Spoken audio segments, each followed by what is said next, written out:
55ാമത് ദേശീയ ദിനാഘോഷത്തിനായി ഒമാൻ ഒരുങ്ങി. ഈ മാസം 20-ന് മസ്കറ്റിലെ അൽഹത്ത് സ്ക്വയറിൽ നടക്കുന്ന സൈനിക പരേഡോടുകൂടിയാണ് ആഘോഷങ്ങൾക്ക് തുടക്കമാവുക. പരേഡിൽ സുൽത്താൻ ഹൈതം ബിൻ താരിഖ് അധ്യക്ഷത വഹിക്കും.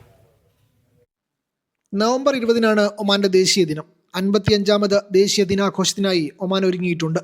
ദിവസങ്ങൾക്ക് മുമ്പേ കൊടിതോരണങ്ങളും മൂവർണ്ണ ലൈറ്റിലും നാടും നഗരവും അലങ്കരിച്ചിരുന്നു. നഗരങ്ങളിലെ പ്രധാന ഇടങ്ങളെല്ലാം മിന്നിത്തിളങ്ങുന്നുണ്ട്. രാജ്യത്തെ ഏറ്റവും വലിയ കൊടിമരം, royal opera house, municipality office, സ്വകാര്യ സ്ഥാപനങ്ങൾ ഉൾപ്പെടെ നഗരത്തിലെ വിവിധ കെട്ടിടങ്ങളാണ് ത്രിവർണ്ണ നിറങ്ങളിൽ മിന്നുന്നത്. വ്യാപാര സ്ഥാപനങ്ങളിലെല്ലാം ദേശീയ ദിനം കളറാക്കാൻ ആവശ്യമായ ഉൽപ്പന്നങ്ങൾ കൊണ്ട് നിറഞ്ഞിട്ടുണ്ട്.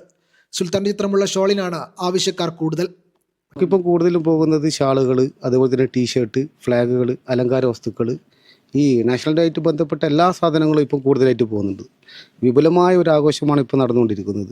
നവംബർ 20 വ്യാഴാഴ്ച മസ്കത്തിലെ അൽഫത്ത് സ്ക്വയറിൽ വെച്ച് നടക്കുന്ന ഗംഭീര സൈനിക പരേഡോടുകൂടിയാണ് ദേശീയ ദിനാഘോഷങ്ങൾക്ക് തുടക്കമാവുക.